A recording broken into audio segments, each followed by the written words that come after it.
Hey guys, Grumpy here with the next episode of Zero to Hero. Unfortunately, I forgot to record the previous episode, but you guys didn't miss much. Basically, all I did was head to the core world. I picked up a few more officers. I'm training officers currently to pilot the Invictus. I also spent a lot of time modifying and developing the Invictus. This is what we're going to use to try to fight off threat in the abyss. So we're gonna head back out there in this episode. So the good news is you guys get to skip the tinkering that I did with the Invictus, and I get to just show off the build as is. So the idea behind this Invictus is deal a ton of kinetic damage, but also use kinetic weapons that have good base damage. The threat, if I can find it, if it shows it to me. The shrouded units, the ones in the abyss, the ones that you find touching the abyssal lights, they have a ton of hull, but they have no armor rating, and they have a lot of flux capacity. So the idea would be you don't need any high explosive damage against them. What you want is a lot of strong kinetic damage and then fragmentation damage. We're going to use the Invictus as kind of the spear for the fleet, and then rally around it. We just point this thing along with the old slot to go ahead and deal damage to the target, and then, overwhelm it, essentially. So, in this episode, you guys get to skip all that. I literally spent like 30 minutes tinkering with the Invictus. It wouldn't have made an exciting episode anyway. But you guys get to now see me venture back out and deal with the threat. So I'm going to go ahead and grab the Invictus as well as the Ziggurats. We're still piloting the Ziggurats and then the old slot. Sorry, the old slot. I don't know why I said Invictus.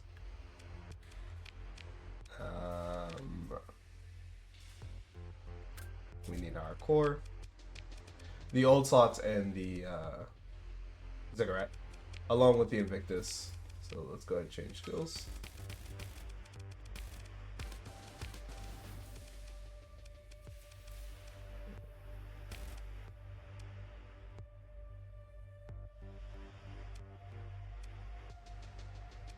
Let's go ahead and give you, what else?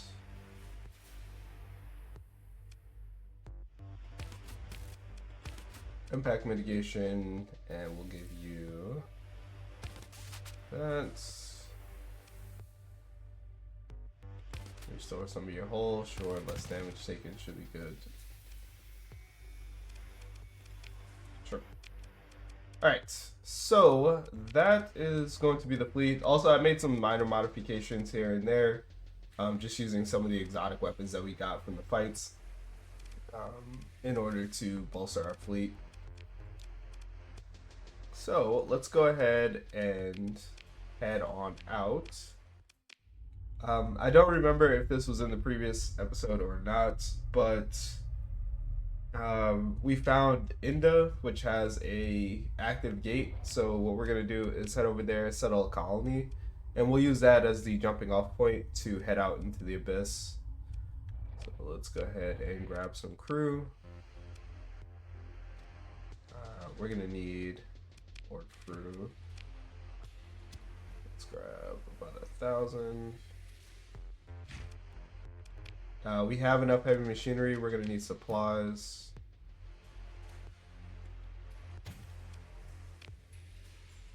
And that should be just fine.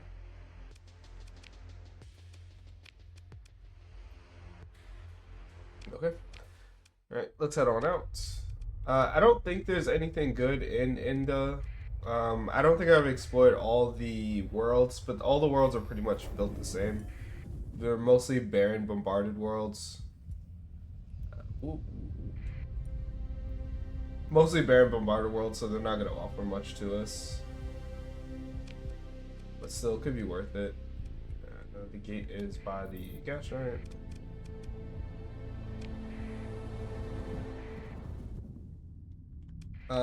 Actually, one thing that might interrupt our exploration, now that I think about it, is the colony crises.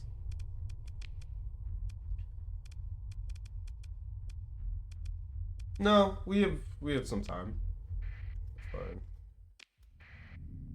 What we need to do though is go raid some Tritac worlds to advance their colony crisis. All right, let's head over here to Enda.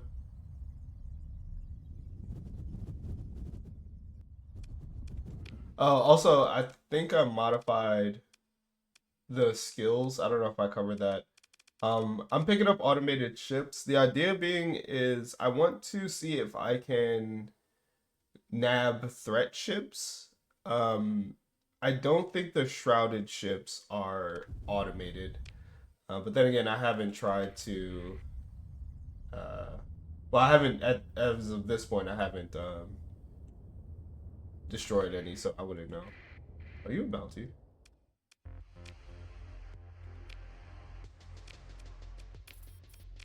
Nope, not a bounty, but you'll offer me some hyperspace topography. Thank you.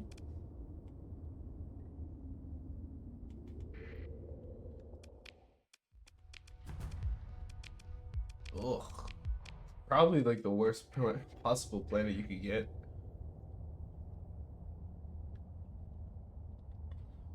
Alright, let's see what else we got.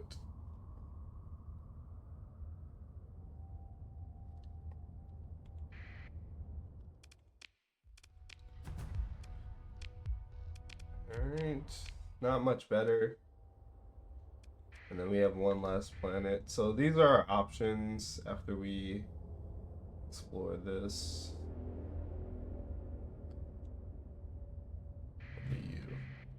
A research station, okay. Was not expecting that.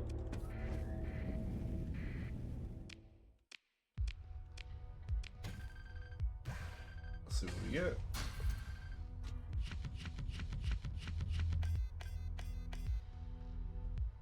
We get longbow blueprints, which is really nice. I'll take that.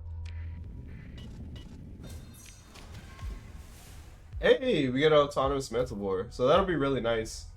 We also get the champion blueprint, which is fantastic. I really like the champion. The autonomous mantle board is going to be really nice in that if a planet has no atmosphere, then we'll be able to.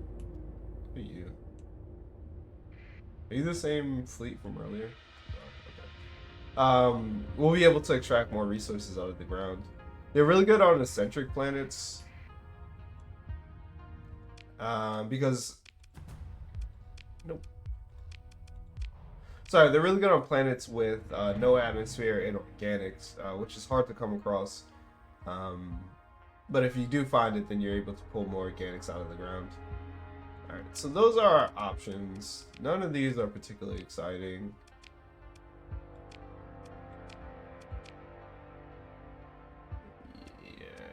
You would probably be the best, because we could potentially get rid of cold. But none of them are that good. What's nearest the gate? Bonus.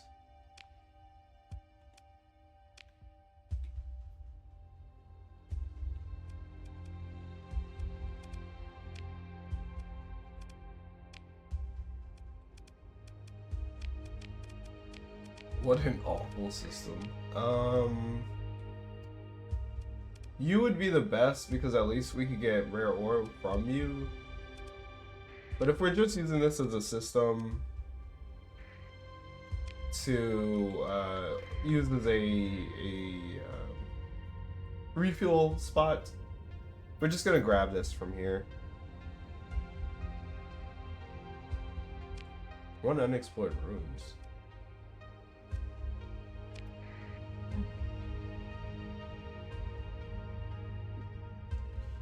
We're just gonna colonize this planet so that we have access to the gate. Like, as soon as we jump out, we can, you know, land on this planet. Alright, so it's gonna take 1,000 crew, 100 heavy machinery, 200 supply. Yes. And we'll name this one, this one's cool. Oh.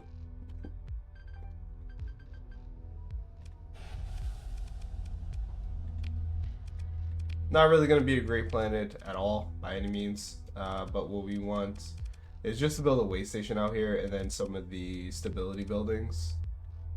So we'll just let that go.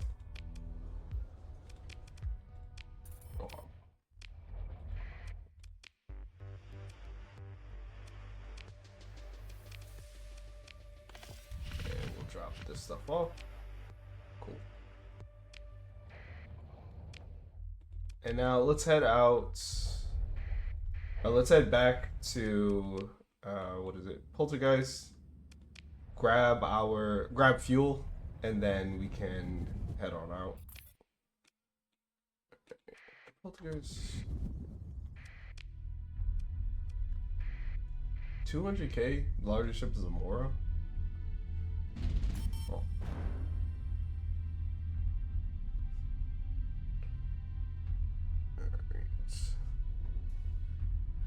So, about the Invictus. The Invictus is a...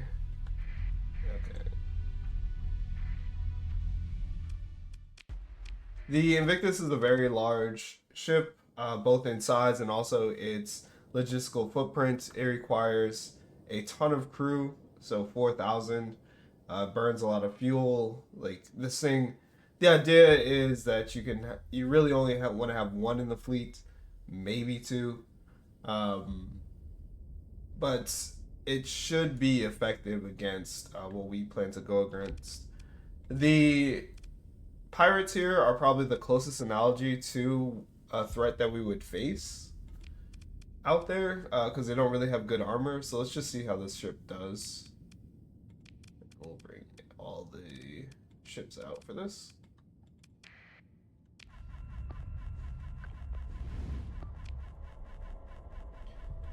So we'll do this.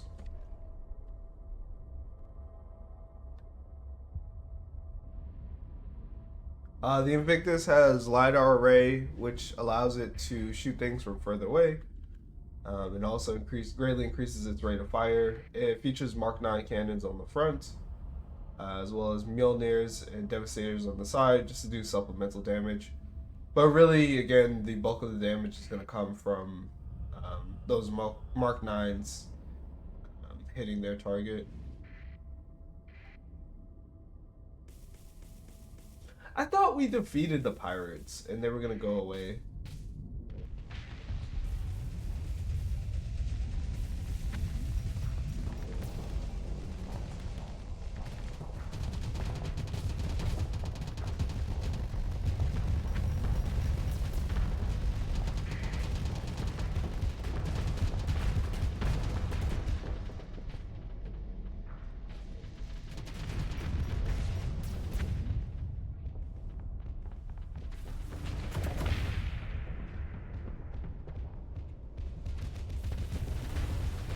Guess they didn't learn their lesson.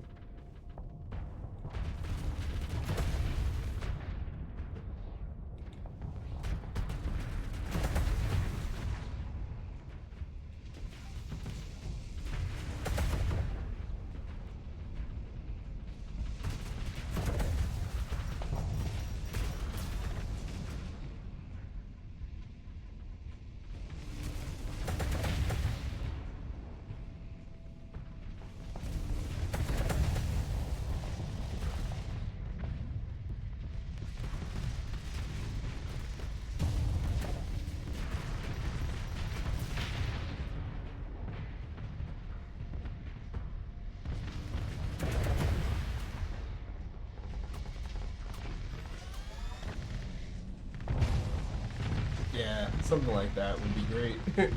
So the Venture here actually has 1,000 armor. So just imagine this, but even more effective, right? Because the ship that we're going against is not going to have any armor whatsoever.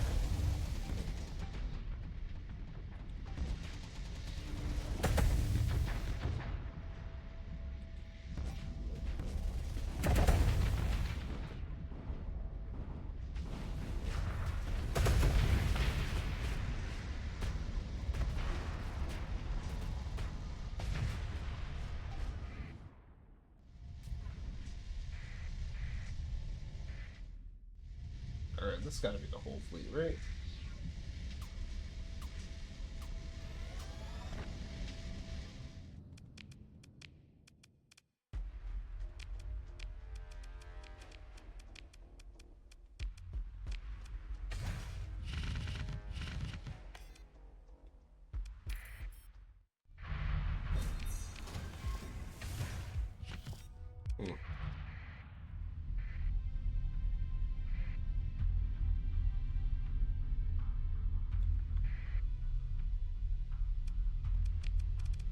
Alright, let's go ahead and level up our officers here. So we acquired a couple of hegemony officers. The reason being is they start with ordnance expertise or ballistic mastery. We make them aggressive because we want the Invictus to be aggressive, and we mentor them so that they have better choice of skills here. We certainly want polarized armor.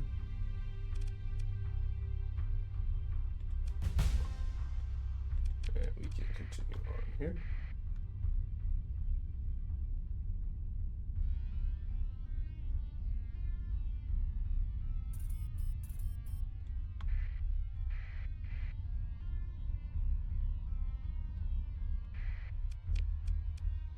Alright, Orbital Works is built at Poltergeist. Unfortunately, we don't have a Nano Forge to put in it. I know where we can get one, but we don't have access to it yet. Alright, so let's go ahead and grab fuel. And we'll also grab supply.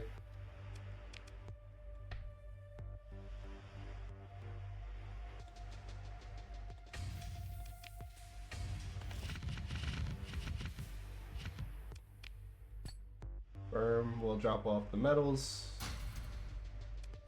here, and now we can head on out.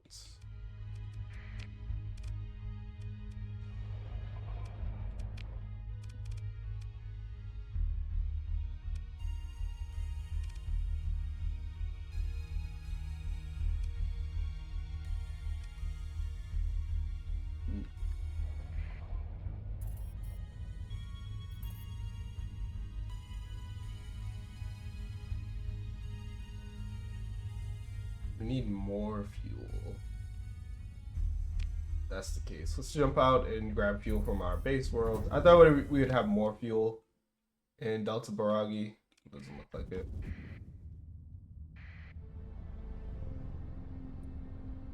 So we have to do another quick pivot.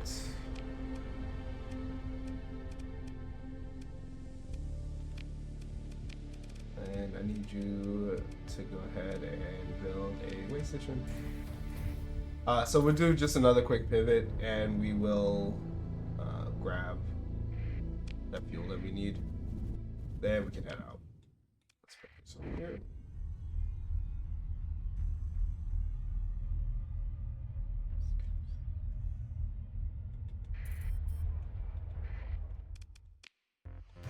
There we go. Gonna be quite expensive here, but certainly worth it. We're gonna be exploring for a long time, so we should make up more than enough to cover all these expenses. Plus, our colonies are profitable. Well, these two are. This one's lagging behind. Why? Because of hazard pay.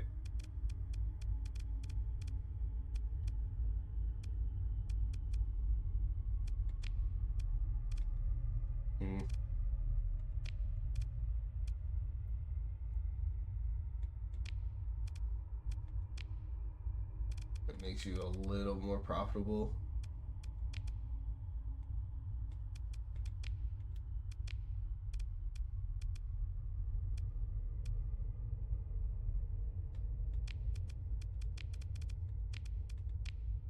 $15 versus 4,000.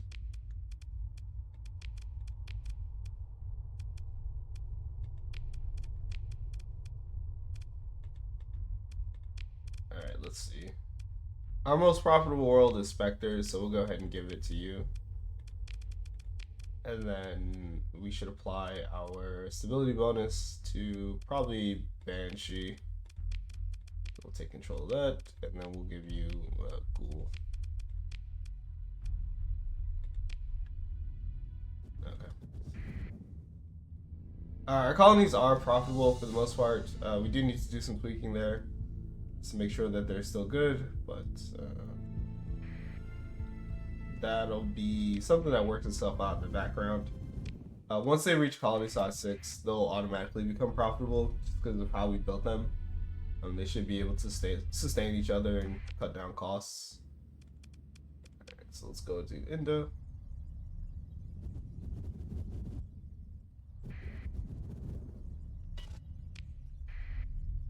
pop out here. And now let's go exploring.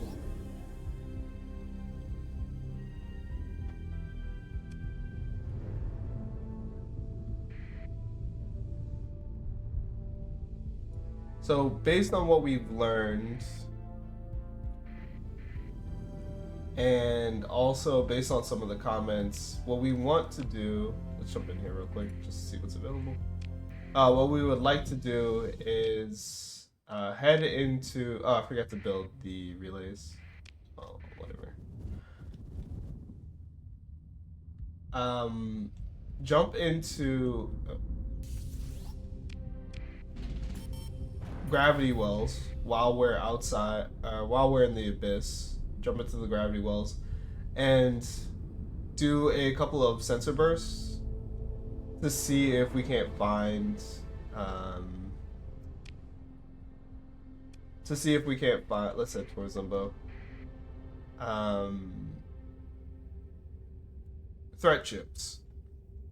And then for the abyssal threats, I think we have what it takes to beat maybe some of the smaller ones.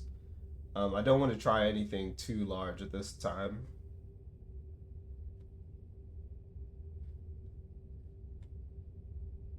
We get something up here. It's a star. Okay, I think this is a fight. So you can kind of tell what abyssal lights are based on their tint. Pure white ones are good. They'll boost your ship speed, or they will increase how far away you can detect things. Those with like a pinkish tint, those are the actual fights. Let's see. Okay, so this one is safe. Let's go ahead and do a interdict pulse,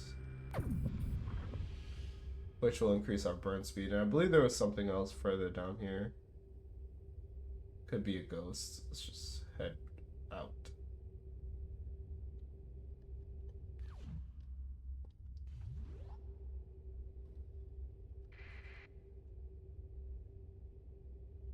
Turn my transponder on also. See if this does anything.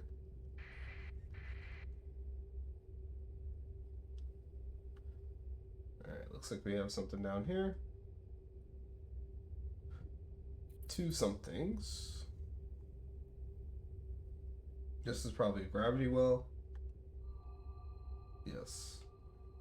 And this pinkish thing is probably a fight. So let's jump into the gravity well first.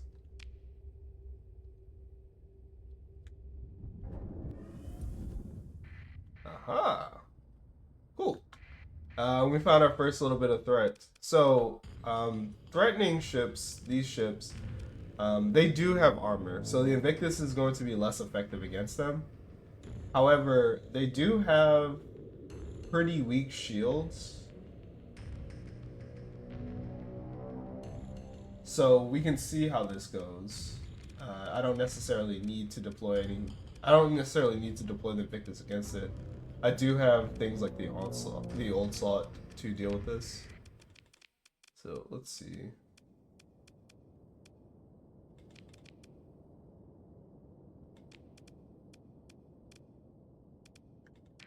Just do something like this, see how this goes.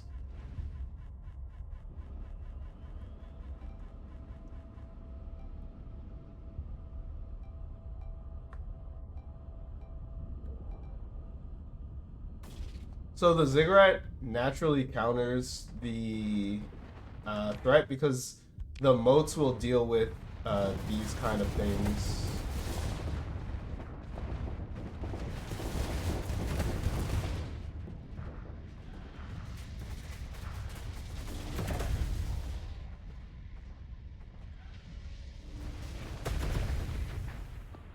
I want you to go ahead and burn drive in here.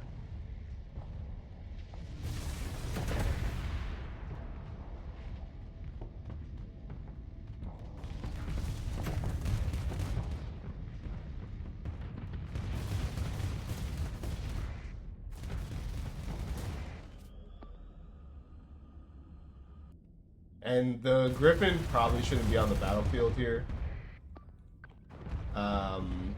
It is a bit of a liability. It would need to be babysitted in order to remain safe. Nice.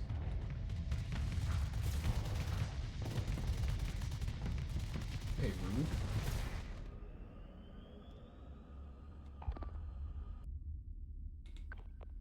You two should be able to deal with that.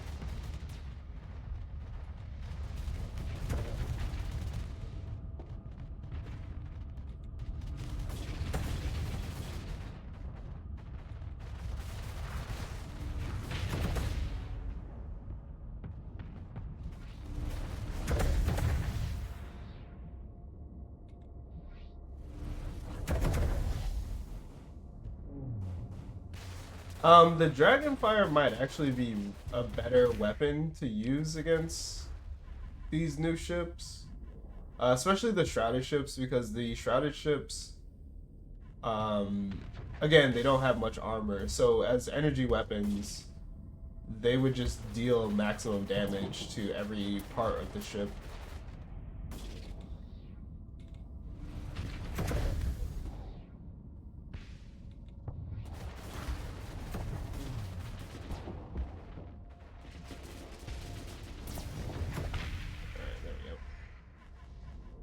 So we're successful against our fights. Again, this was a smaller one. I think this is a destroyer-sized vessel.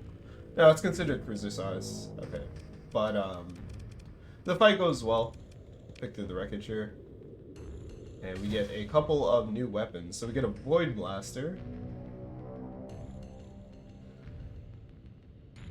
Okay. It is a high explosive energy weapon. Interesting. The only other one of that type would be the high intensity laser. Range of 300, or range of 700 rather. So that's a decent range actually. Flux per shot is 100, 800 sustain, so it's a burst weapon. Deals soft flux damage to shields despite not being a beam weapon. That's a little underwhelming. Okay. So I assume this is just like a rapid fire. Yeah, it's a refire delay of 0.25 seconds. So it's a rapid fire, high explosive weapon. Could be really good on the Aurora, because the Aurora lacks any kind of high explosive. It has plenty of kinetic, and it also has energy weapon, obviously. But it doesn't have high explosive, so I think this belongs on the Aurora. And does it have charges? It does have charges, so it would benefit from expanded magazines. It's really nice. Kinetic Fragments is a kinetic small missile. Interesting. Light Mass Driver. I believe these are similar to the mini pulsars. So small ballistic. Really nice. 700 range is phenomenal. And that's excellent flux per damage. If you watched my combat guide, I believe, I talked about this. But flux per damage is a really good stat to determine the efficacy of a weapon. Basically, flux per damage is how much flux it costs to fire this weapon versus how much damage you deal to the opponent. So at 0.65 for every 3 points of damage you spend. No, sorry. For every 2 flux you spend, you deal 3 damage to the enemy. I might be saying that backwards. But basically, this weapon is very efficient. And at 700 range, that's also really nice. Seeker Fragment is a high explosive missile. 2000 range, 600 tracking, or 600 damage. Nice. Is it guided? Yes, it is guided. And then we already have played with the voltaic cannon. Nice. So that was a good fight. And then we get another kinetic fragments. Alright, so let's do a little bit of... Okay, alright, that's spooky. So there's definitely more threat in this area, and I don't necessarily know, yeah, if we want to deal with something that large. Huh. Let's start our transponder off. Hmm. I want to fight the smaller one of the two, but I don't want to fight that giant one yet. Let's see. How would I do that?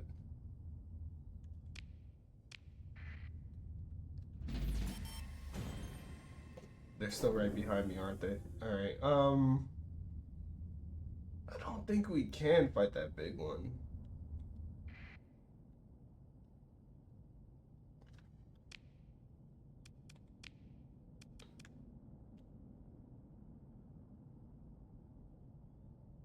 No, I don't think we can. I think it's our best bet to just leave. If we could fight them separately, maybe. But I'm definitely not interested in fighting that. And now let's see if we can attempt this fight over here.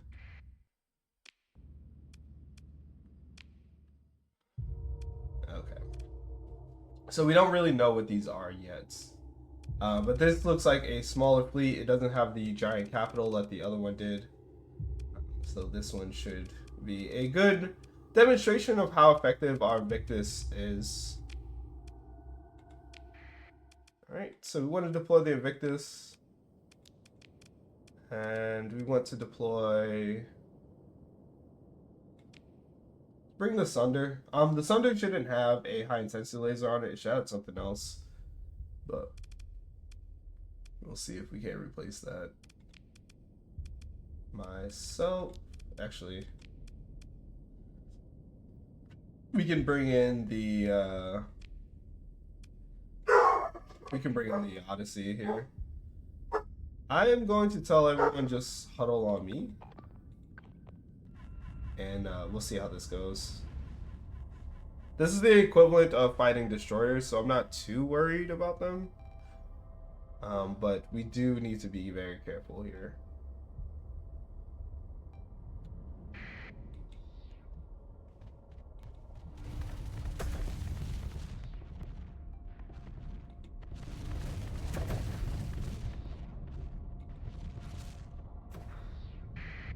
Oh, no you don't.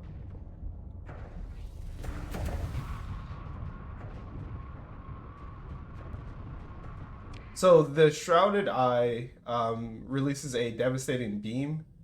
But if you have a phase ship, like I do, you can dodge out of the way.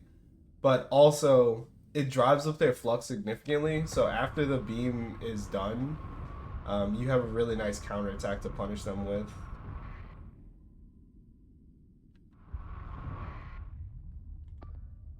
I want the old slot up here, and I want the Invictus on you.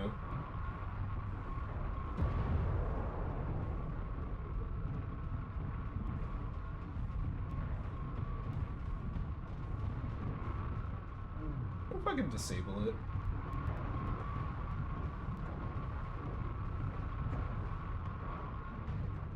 Oh, hello.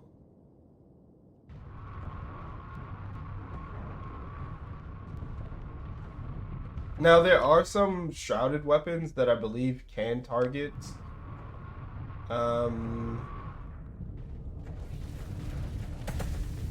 That can target base space. So we do need to be careful. Stop our flux here.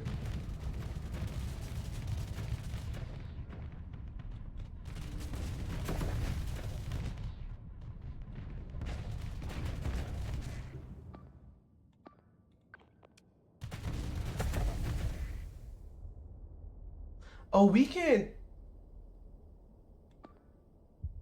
even target this. Whatever that was.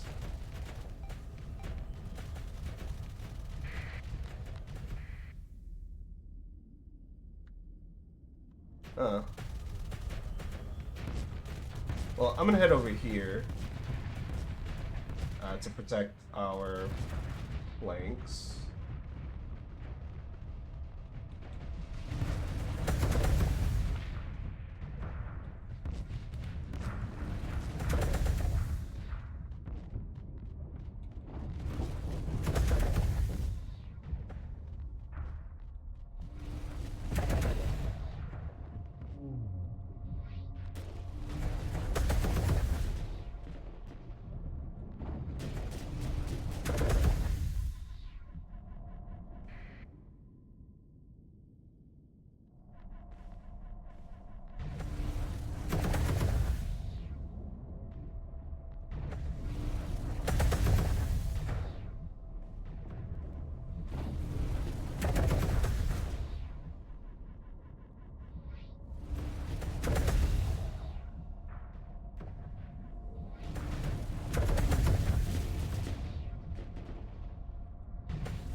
That's not good at all. Alright, let's bring in reinforcements. Cancel this eliminate order. Cancel that eliminate order. And give you this engage order. We need to work through this quickly.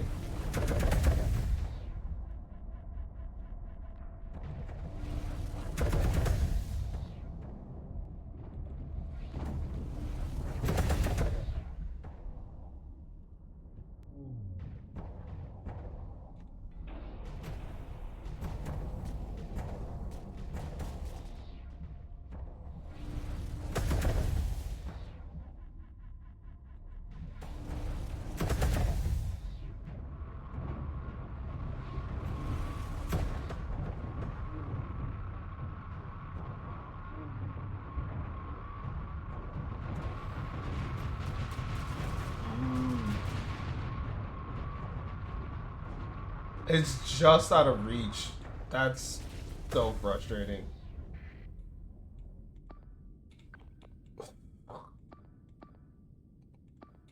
I think you can kill this.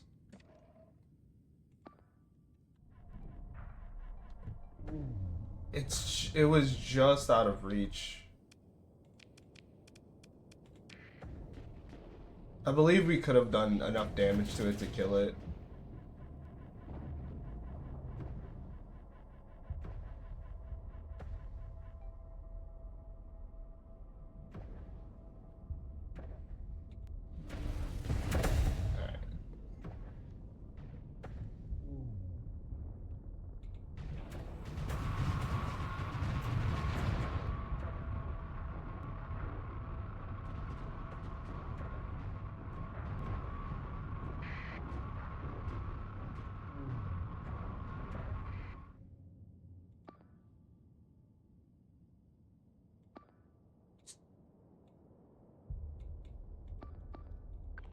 I'll have you guys go deal with that and see if we can't pin down that. So we have to stay in phase space until this is done firing.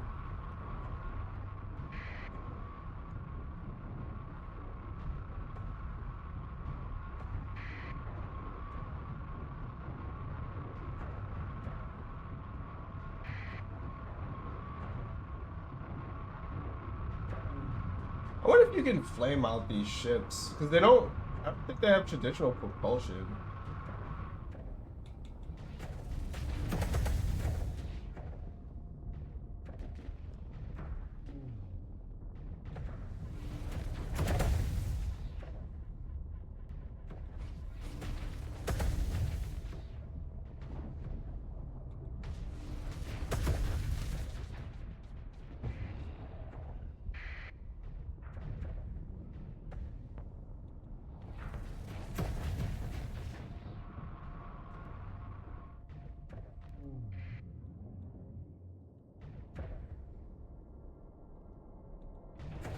I'm gonna go ahead and dump Flux.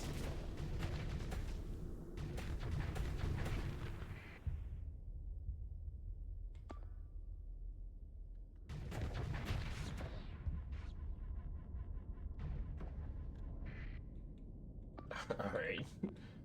I'm over here. You two can deal with that.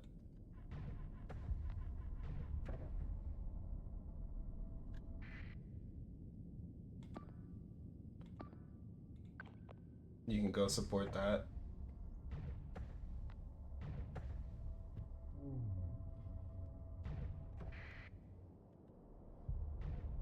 Those lightning bolts, whatever they are very dangerous. They deal a lot of damage.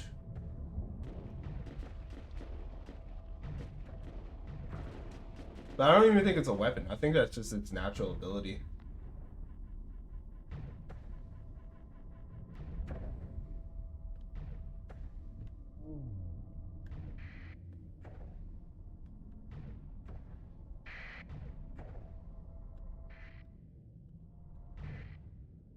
While we're in phase space, let's see something. See how these guys are performing. Doing an excellent job.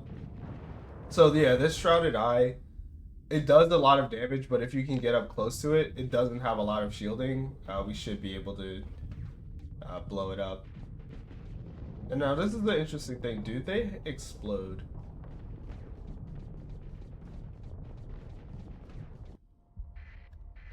No, they don't explode and deal like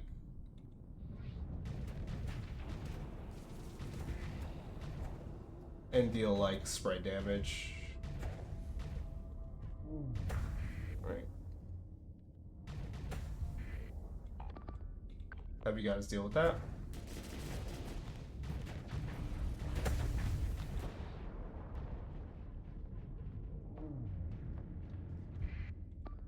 Let's upgrade. Well, we don't have any eliminate commands. What I would like to do would be to eliminate you.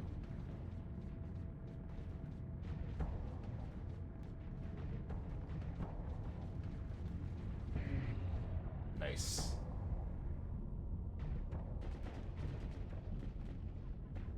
Now let's see if we can deal with you.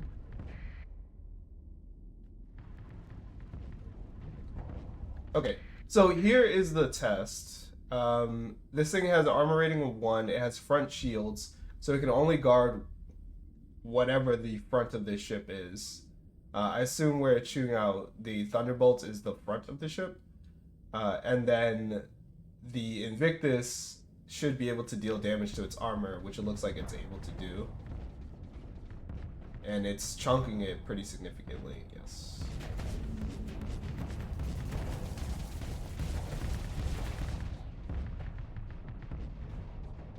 The Invictus is taking a lot of damage to its hull, but it has plenty of hull to work with.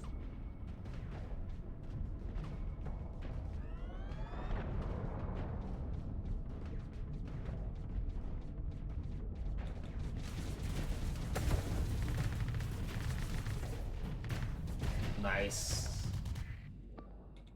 And it's able to take down that with no problem. So I think that was really good burst damage. And like it's doing well.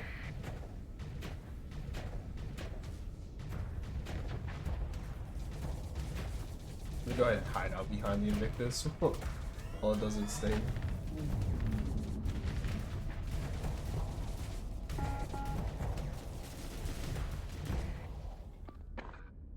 Alright, let's cancel that eliminate command because you guys are like physically inside of that ship now, and that's a problem. That being said, 2 Auroras are doing a great job of beating this thing up. Nice. Alright, so we are successful against the threat here, the Shrouded as it is. But again, this is a very small fleet. And this did cost us an Odyssey, an Onslaught. And then we expected to lose the Monitor. I think if we could redo the fights, I would let them come to us and put more emphasis on the Shrouded Eye. So what it looks like is you really want fast ships so that you can get to the Shrouded Eye fast, destroy it, and then the rest of the ships don't really do much. The Maelstroms, they can deal damage with that Lightning Strike ability. Logistical data not available. They can do damage with that lightning ability, but I imagine if you have really strong shields, the Ziggurat obviously doesn't have shields, or really good armor and hull, you can tank that lightning ability. But let's grab our ships here, and we'll pick through the wreckage, and we get some interesting goodies. Okay, so we get shrouded substrates, uh, anomalous exotic matter held in semi-stable stasis using makeshift containment units. It's recommended to employ hazardous material handling protocols class 678 or 679 and 13. Cursory investigation suggests applications in energy projection. Right click to analyze. Okay. And then this is just more flavor text. Okay, cool. Awesome.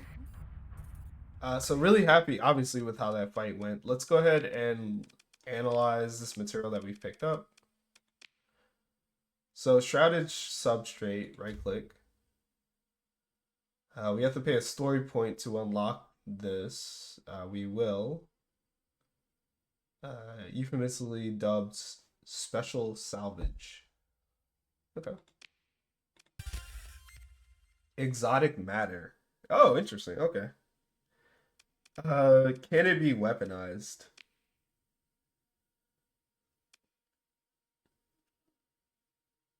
Okay. It's pretty simple, sir. Scale up the testing rig, use a modified common equipment to produce outputs in the combat application range. A robust chassis is not difficult. That sounds like a yes. Show me what you can do. Select weapons to assemble. Ah, okay. So I guess the shrouded units don't drop weapons themselves. They drop this substrate, and then you can create weapons from that substrate.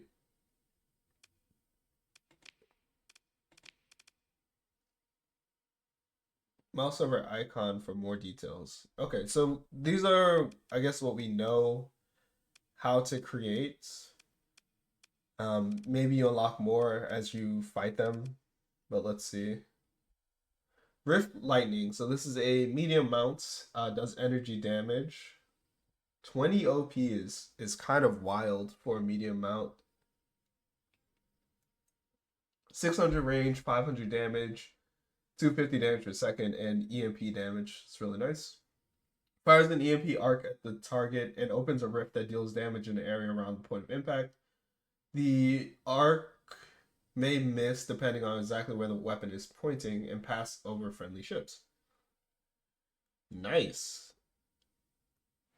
So this is like the Rift Cascade emitter smashed together with the Tachyon Lance. This is perfect. And it's a medium mount. Really good. Pseudo particle jet. So this is kinetic. It is a hybrid.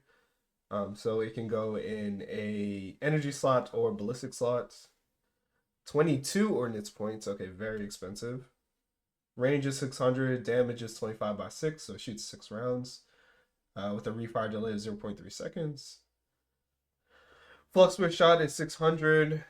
And then flux per damage is 1.2. Requires ballistic energy or hybrid slot. Counts as energy for stat modifiers. Very expensive at 22 ordnance points, but this just looks like a heavy needler. Maybe like a worse heavy needler. I'd have to try it out. Hungering Rift.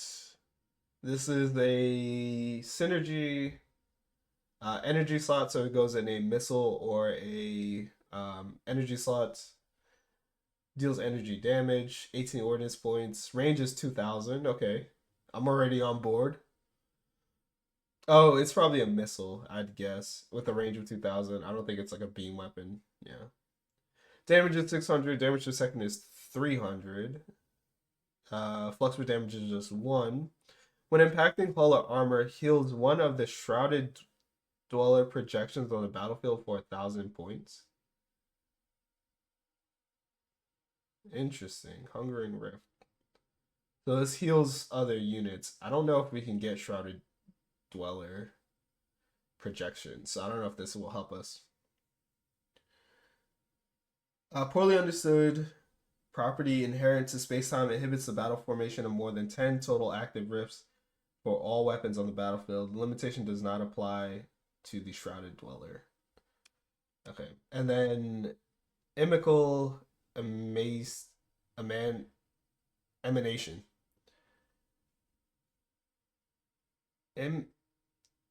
Inimical Emanation. All right. Whew. Suppression, point defense. So this is PD. So think of like your burst PD laser. Ordnance points is 10, which is very high for point defense. Very high. Okay. It's a small. Only goes in energy slots. Range is 500, which is decent. Oh, it does EMP damage. Okay. Interesting. Fires at the nearest target close to the weapon's current facing. Able to target phase ships. Oh, always hits and targets weapons and engines on ship. Hits on hull or armor cause weapon and engine repairs to take twice as long for 5 seconds. This belongs on our phase ships for sure. Yeah, I think this belongs on our phase ships. Like if we have afflictors or even a monitor actually. This would go crazy on a monitor. Okay, as far as what we want to build, I don't know.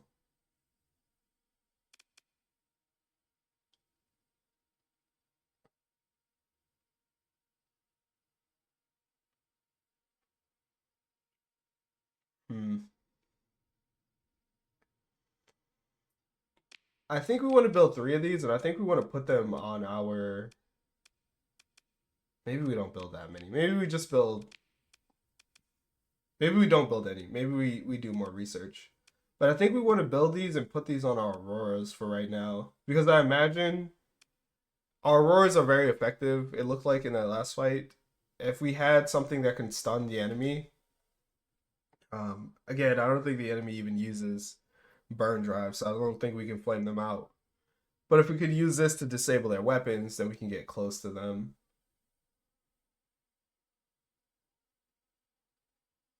What would be good against threat?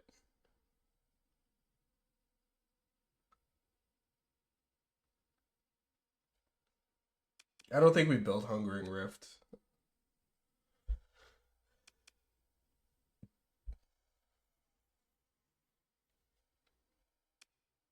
It's either Rift Lightning or it's uh, IE. I'm just gonna call it IE.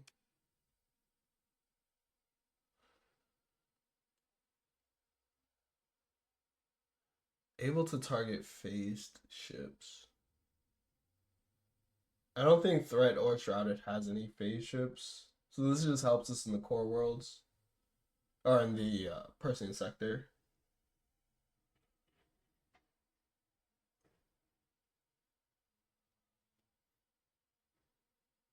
I don't know. I think it's build 3 of these, with Rift Lightning being a close second. 20 ordnance points is a lot.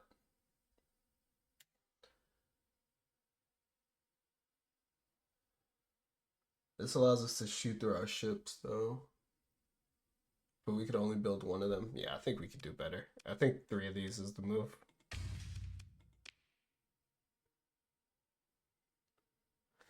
All right, and then we'll go ahead and equip those when we get back. Next, let's look at the Thunderhead. Acquired hull mod, Shrouded Thunderhead. You consider the undeniable possibility that the Ludic faith would view any use of this technology as literally demonic. You could be declared a heretical outlaw and hunted by the Knights of Lud and the Ludic path alike. Okay. Yeah, that's fair enough. And the Shrouded Lens.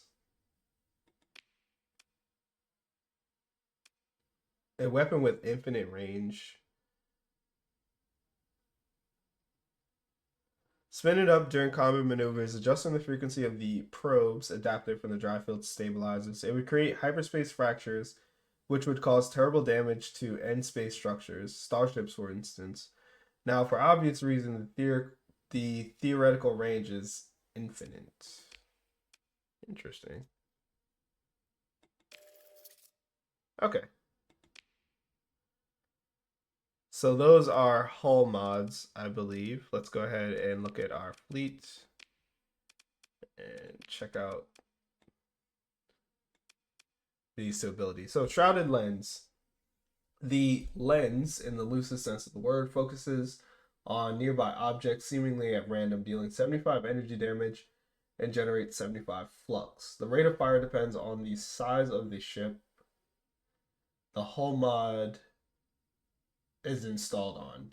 Cannot be turned off during combat and for combat operations, and continues to function even if the ship is venting flux or overloaded. Okay. So on a capital ship, it attacks 4 times per second. Wow. And generates 300 flux per second. I, I wonder if this is a world where you put this on an atlas, let's say, and your atlas just sits in the back of the battlefield projecting this. Now you don't care that your atlas is dealing any is getting in direct combat. You wouldn't want that. But if it's blasting ships from across the battlefield for 75 uh 75 times 4, 300 damage per second, is that beneficial? Huh, interesting. And then Shrouded Thunderhead, what is this?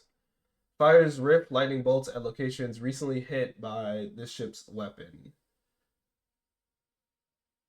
Fires rift lightning bolts at locations recently hit by this ship's weapons. Okay, so this will also fire lightning bolts against a target that you've recently struck.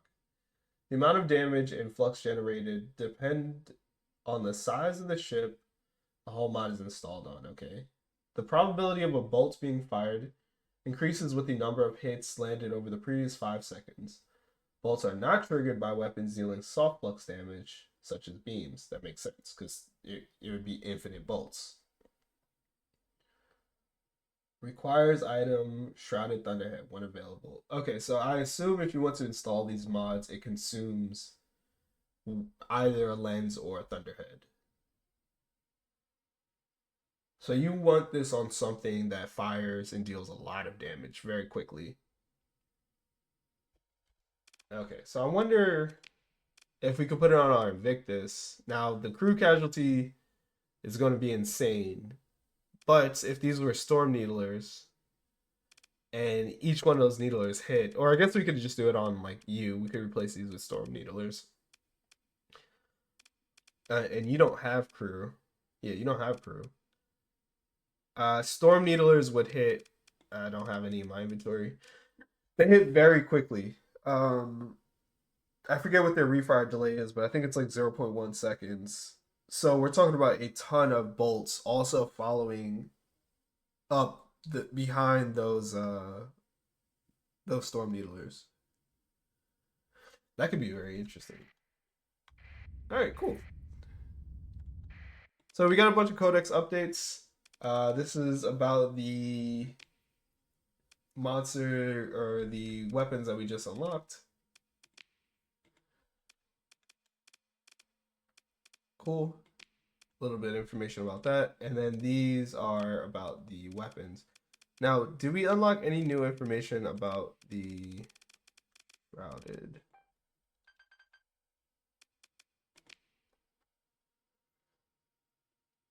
No, we already knew this information about them. Convulsive lunge. Tenebrous expulsion.